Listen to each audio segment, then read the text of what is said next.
The storm had been chasing her for miles, but the headlights in the dark were worse. When Malcolm Walker saw the figure standing on the road, soaked and unmoving, he almost kept driving. Almost. Midnight rain came down in hard, slanting sheets, turning the gravel road into a silver ribbon under the sweep of headlights. Malcolm Walker's old pickup hummed steadily, the heater blowing just enough warmth to keep the cab from fogging up.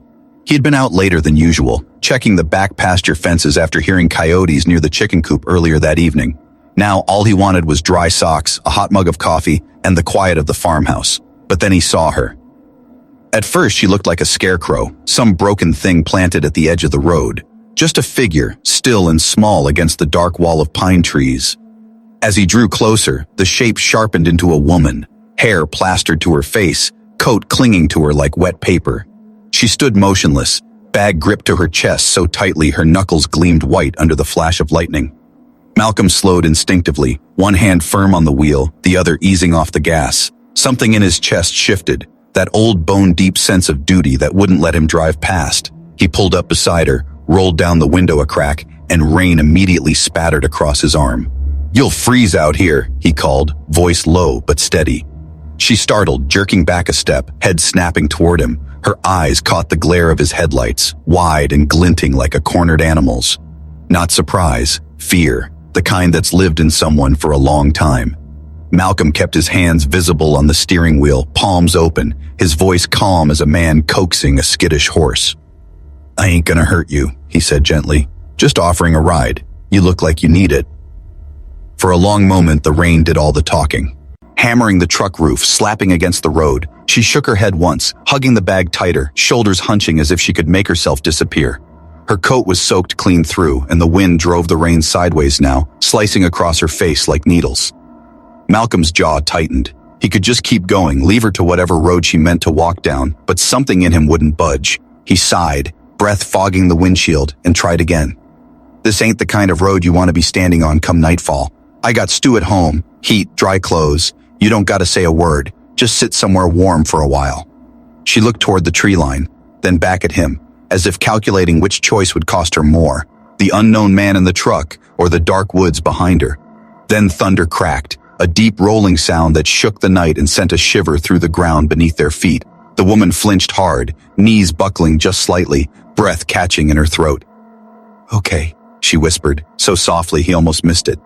"Okay," Malcolm echoed. He didn't smile, didn't move too fast, just leaned over and popped the passenger door open. She approached like someone walking into a trap, each step cautious, deliberate.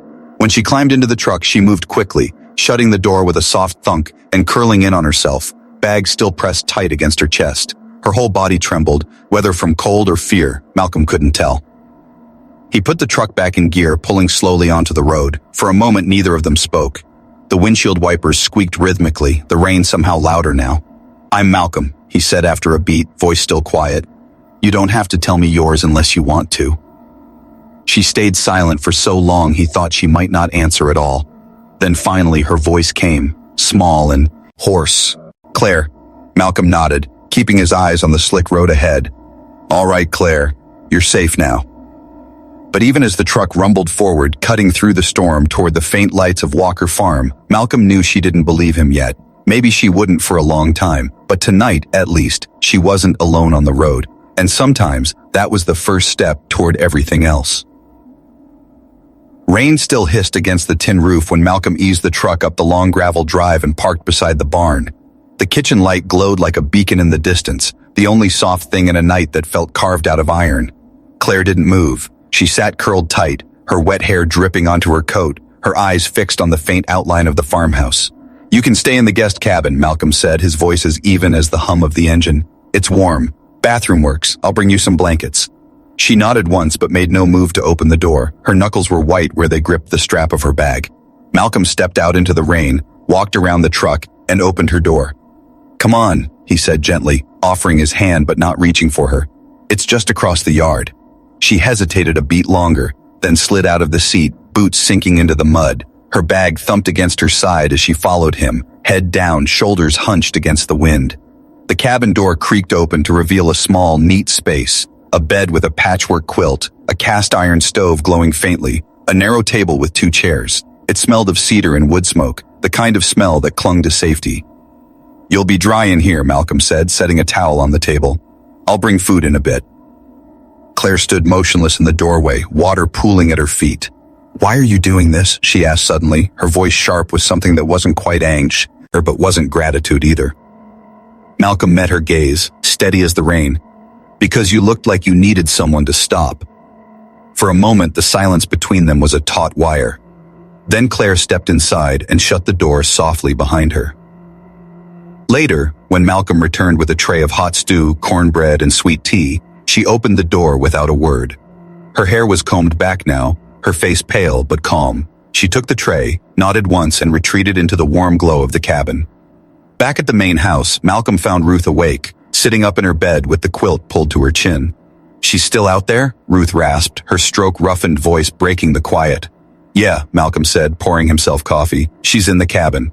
Ruth studied her son's face for a long moment, then blinked slowly. "Good." Outside, the storm raged on. Inside the cabin, Claire sat cross-legged on the bed, steam curling from the bowl in her lap. She took small bites, staring at the wall. Every creak of the wind made her flinch. Her bag sat tucked under the bed, zipped tight, her life reduced to whatever fit inside. When she finally set the empty bowl aside and lay back, the quilt soft against her chilled skin, she realized her breathing had slowed for the first time in days. She wasn't safe, not yet. But the stranger's face wasn't threatening, not like the others, and that was enough for tonight. She fell asleep to the sound of rain on the roof. Morning came wrapped in mist. Claire blinked awake, disoriented for a moment, until the smell of coffee reached her through the cracked cabin window. She sat up slowly, glancing at her bag under the bed. Still there, still closed. Outside, Malcolm was already moving, hauling feed, checking the hen house, his dog trailing at his boots. He worked with quiet precision, every movement practiced. When he finally knocked gently on the cabin door, Claire opened it a crack. Her hair was damp from washing, her face bare. "Morning," Malcolm said. "I made breakfast. You don't have to eat with us, but you're welcome." "Us?" she asked cautiously. "My mama's in the kitchen. She don't say much these days, but she likes company." Claire hesitated, then glanced past him toward the house. She wasn't used to being invited anywhere without suspicion, without strings. Slowly she nodded. The kitchen was warm with morning light and the smell of bacon and biscuits. Ruth sat in a high-backed chair by the window, her gray hair neatly braided, her shawl draped over her shoulders. Her sharp eyes tracked Claire's every step, assessing. "She's real pretty," Ruth murmured, her voice uneven but clear. Claire froze, uncertain if the comment was welcome or a test. Malcolm only smiled faintly. "Mama, this is Claire. She's going to sit with us this morning." Claire perched on the far end of the table, careful not to impose. Breakfast passed mostly in silence. The scrape of forks, the hiss of the skillet, Ruth's soft hum. But with every bite, Claire felt something loosen in her chest.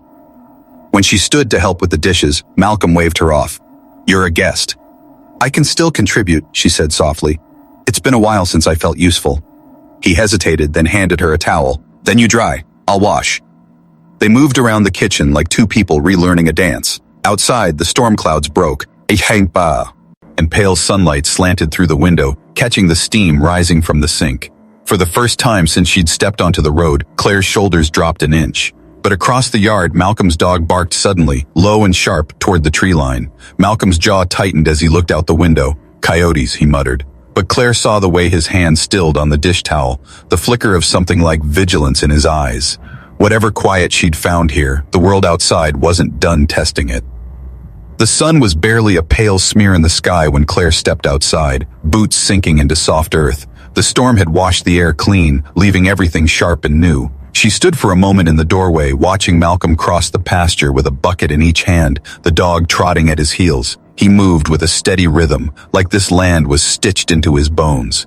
The quiet of morning was broken by a distant crack. Not thunder, but something sharper, a branch snapping out by the fence line. Malcolm froze mid-step, head turning toward the sound. The dog's ears pricked, a low growl rumbling in its throat. Claire's stomach tightened. Malcolm set the buckets down and started toward the tree line, his shoulders squared. "Stay by the cabin," he called back without looking at her.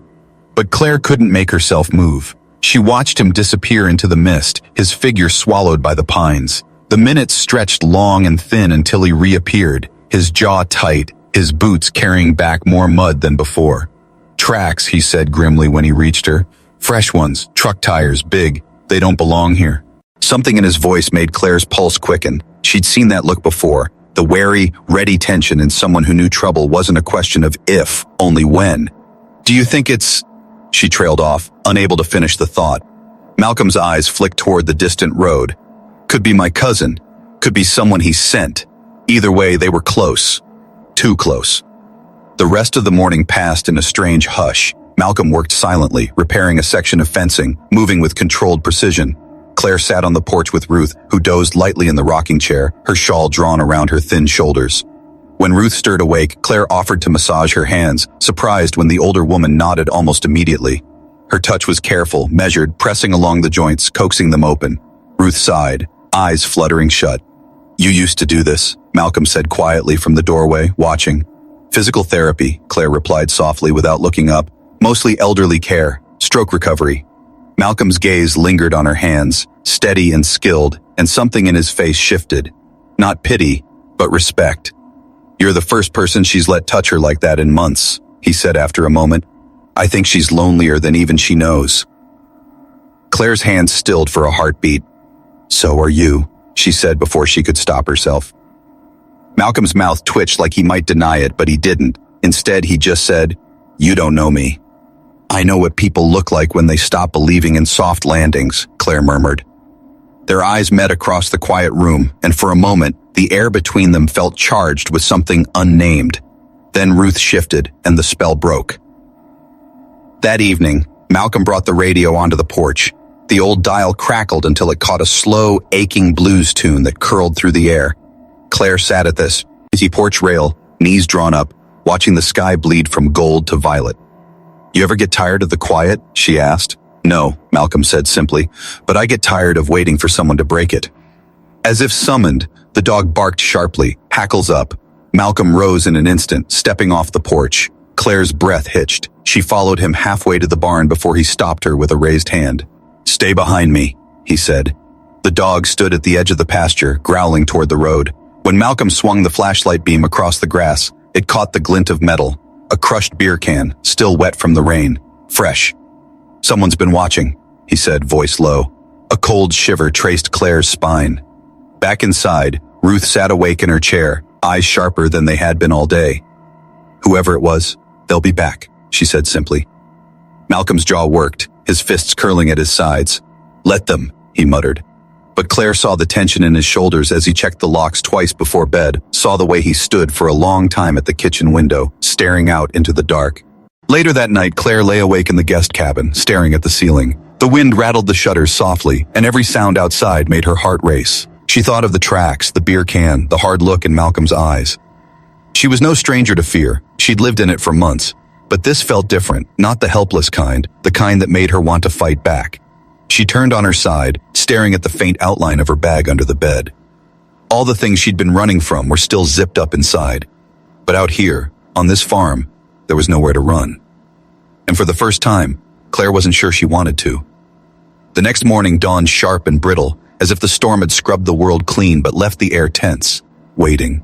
Claire stood at the sink in the cabin, splashing cold water on her face, trying to chase away the shadows under her eyes.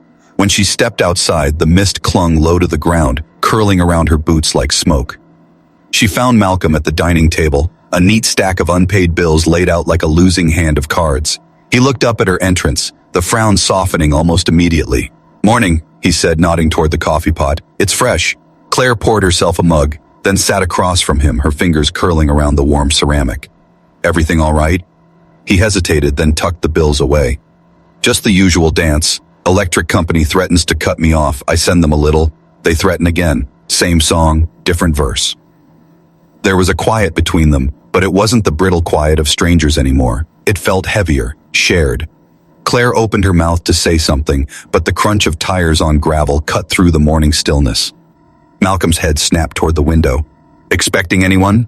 "No," he said grimly, standing. Claire followed him to the porch, her pulse quickening. A sleigh Eek black SUV rolled to a stop near the barn, too polished, too out of place for this side of the county. The man who stepped out wore a dark suit, his shoes gleaming despite the mud. His stride was smooth, practiced, the kind of man used to being heard when he spoke. "Malcolm Walker?" he asked, though his eyes were already scanning past him. "I'm looking for Claire Whitmore," he said, voice crisp. Claire's breath caught in her throat at the sound of her own name. She stepped into the doorway before Malcolm could speak. Dr. Whitmore, the man corrected, his mouth twitching in a brief, almost smug smile. I was hoping for a moment of your time. Malcolm's posture shifted, his broad frame filling the porch. This isn't the place, he said, but Claire's hand on his arm stopped him. It's all right, she said quietly. The man, Dr. Langston, reached into his jacket and produced a crisp envelope, handing it to her like a verdict. The review board closed your case, he said. Charges dropped. No permanent mark on your record. The patient's family withdrew their complaint. Claire blinked at him, the words ringing hollow in her ears. Why come all this way to tell me? She asked, her voice flat. Langston's smile tightened. Because the hospital wants you back. You were one of the best, Claire. They recommended reinstatement. I came to give you the offer in person. Malcolm's jaw worked, but he stayed silent, watching her face as she unfolded the letter. The words blurred together. Reinstatement, cleared, welcome back. But all she could hear was the scream of the heart monitor from that night, the flatline tone that had haunted her sleep for months. You think I can just walk back into that building? She asked finally, her voice low, shaking. I think you deserve the chance to try, Langston said softly. But it's your choice. With that, he turned, leaving her standing in the doorway, clutching the envelope like it might burn her fingers. Malcolm waited until the SUV disappeared down the road before he spoke. You going to take it? He asked. Claire's throat felt raw. I don't know. She didn't know if she wanted to go back, or if she could survive it if she did. The rest of the day passed in a haze. Claire tried to focus on helping Ruth with her therapy, but her mind kept circling back to the envelope sitting on the table in the cabin. Malcolm didn't press her, but she caught him watching her more than once, his expression unreadable. As evening settled, the quiet was broken by the distant roar of an engine. Malcolm stiffened where he stood on the porch. That's not Langston, he said grimly. The truck that appeared at the end of the drive was older, meaner, its tires throwing up a spray of gravel as it skidded to a stop. The man who stepped out wore a faded cap pulled low over his brow, his smile a sharp slash under the porch light. Well, if it isn't my cousin, Malcolm muttered. Ray Walker. Claire could feel the tension radiate off Malcolm as Ray leaned against his truck, casual as a wolf near a sheep pen. Heard you got yourself some company out here, Raw. He drawled, his eyes sliding toward Claire. Looks like you're keeping busy. Get to the point, Malcolm said, his voice flat as a hammer on steel. Ray's grin widened. Word is some developers are sniffing around. I might just sell them my claim. Be ashamed to see this place go to strangers, though. Thought I'd give you the first chance to make me an offer. This land isn't yours, Malcolm said, stepping forward. Ray shrugged. We'll see what the county judge has to say. He climbed back into his truck and drove off, leaving only the smell of exhaust and the churned-up mud behind him. Malcolm stood in the yard long after the taillights disappeared, his fists clenched. Inside, Claire sat at the kitchen table, the envelope still on the wood beside her. For the first time since she'd arrived, the cabin didn't feel like a place to hide. It felt like a place that might be taken from her, from all of them. When Malcolm finally came in, his face was shadowed, but his voice was steady. They're not taking this farm, he said. Claire looked at him, at the man who had pulled her out of the rain, who had let her sit at his table like she belonged there. Then let me help you keep it, she said quietly. And for the first time since he'd found her on that road, Malcolm didn't argue. The papers sat on the kitchen table between them, still warm from the notary's stamp, Claire's signature scrawled bold across the bottom line. The deed of trust wasn't just ink. It was a line drawn in the dirt, a declaration. You didn't have to do this, Malcolm said finally, his voice low, unreadable. Yes, I did, Claire said, her chin lifting. This place is more than land. It's your history, Ruth's future, and whether you like it or not, it's mine now too. For a long moment, Malcolm said nothing. Then he reached out, slid the papers into the folder, and nodded once. All right, he said simply. The moment felt heavier than anything that had come before. That night, they ate dinner in near silence. Even Ruth seemed to sense the shift, her sharp eyes watching the two of them from across the table. When she retired to her room, Malcolm stood by the window, staring out into the yard, as if waiting for headlights. They'll come back, Claire said softly from where she stood, drying the dishes. Yeah, Malcolm said, and we'll be ready this time. He wasn't bluffing. By morning, he'd installed new motion sensors on the west fence and floodlights near the barn. Claire followed him as he worked, handing him tools, tightening bolts where his large hands couldn't reach. You always prepare like this? She asked. Always, he said. When you've seen how fast you can lose what you love, you don't wait for the storm to hit before you start boarding windows. Something about the way he said it made her chest ache. Late that afternoon, the first alarm went off. The shrill sound shattered the quiet like a gunshot. Malcolm grabbed his rifle from the rack by the door and bolted for the porch. Stay here, he ordered. No, Claire said, snatching her coat. You promised we were in this together. Their eyes locked. This time, Malcolm didn't argue. They ran across the yard, boots churning. Mud, the dog darting ahead toward the back pasture. The west fence line loomed in the fading light, and even before Malcolm reached it, he saw the tracks. Deep, fresh, and too deliberate. Inside the shed, hay was scattered, tools overturned, and carved roughly into one of the beams, the words, "Last warning." Malcolm's jaw clenched so hard it hurt. Claire crouched beside the message, her breath coming fast. This isn't just intimidation anymore, she said. They're trying to break you. They won't, Malcolm said, voice like steel. Not me, not you. But she saw the flicker of fear behind his eyes, not for himself, but for everything he'd built. By the time the sheriff arrived, night had fallen. Glay stepped out of his cruiser, his limp more pronounced in the wet ground, and squinted at the carved words.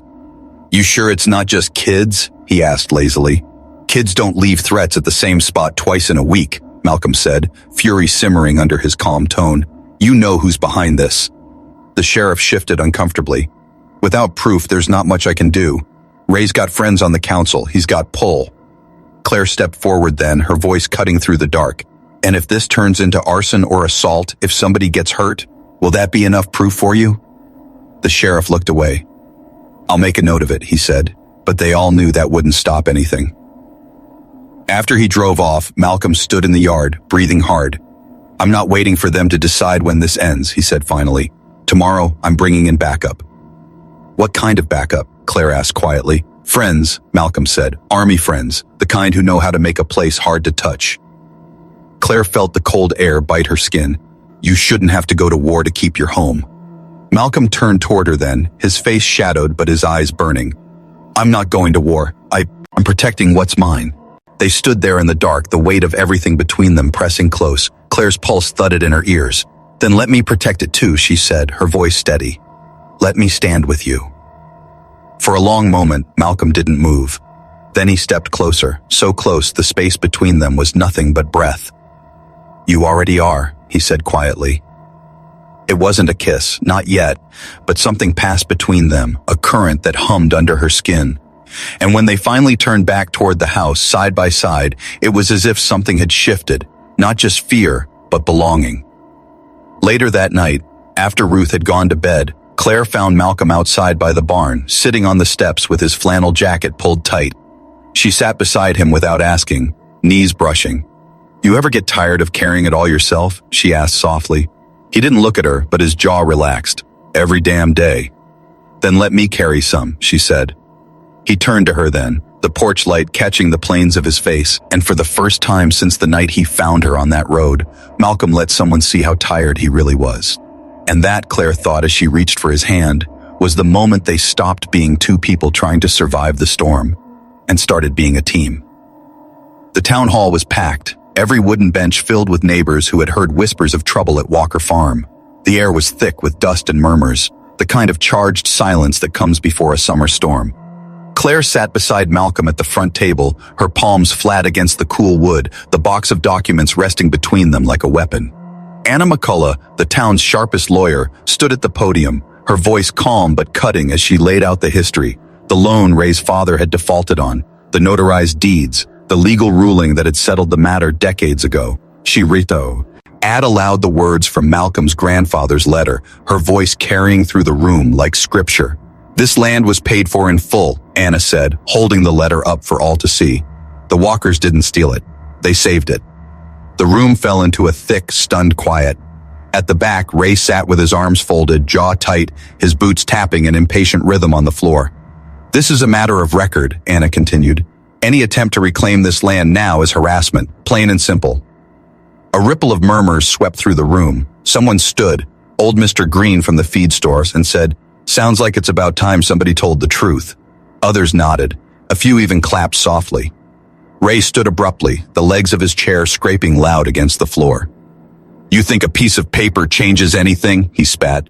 "This land was ours before any of you were born. It should still be ours." Malcolm rose slowly, his frame filling the space between Ray and the rest of the room. "You had your chance," he said, his voice quiet but carrying. "Your daddy had his chance. He lost it in court. And if you come near my land again, you'll lose a lot more than pride." For a moment, the two men stared at each other, the air electric. Then Ray turned on his heel and stalked out, the screen door slamming behind him. The sheriff, sitting near the back, hesitated before standing. His face was unreadable, but when he spoke, his voice carried the weight of authority that had been absent before. "This meeting is on record.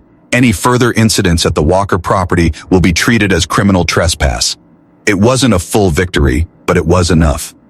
When they returned to the farm that night, the air felt different, lighter, cleaner, though the sky was heavy with the promise of rain. Ruth was waiting by the fire, her shawl wrapped tight.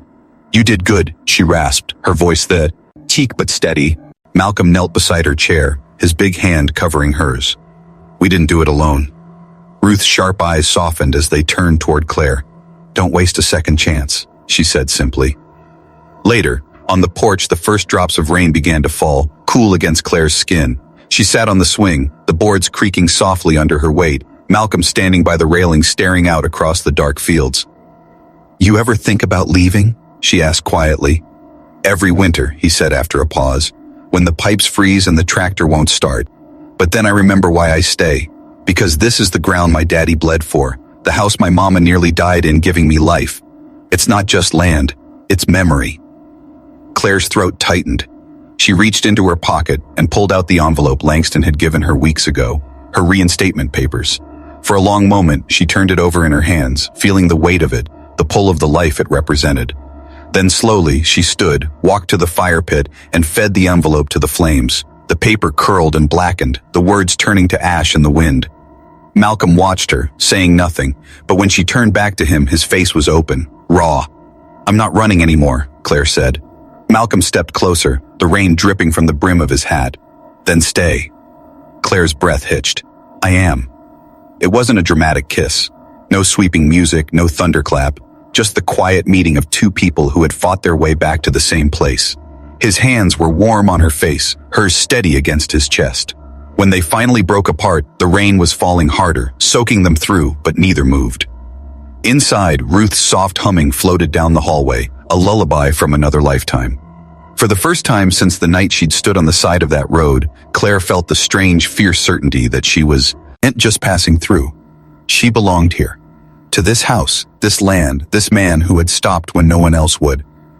The storm rolled on through the night, but for once, Claire didn't flinch at the sound. She stood on the porch with Malcolm, the two of them shoulder to shoulder, watching the rain wash the last of the fear from the fields.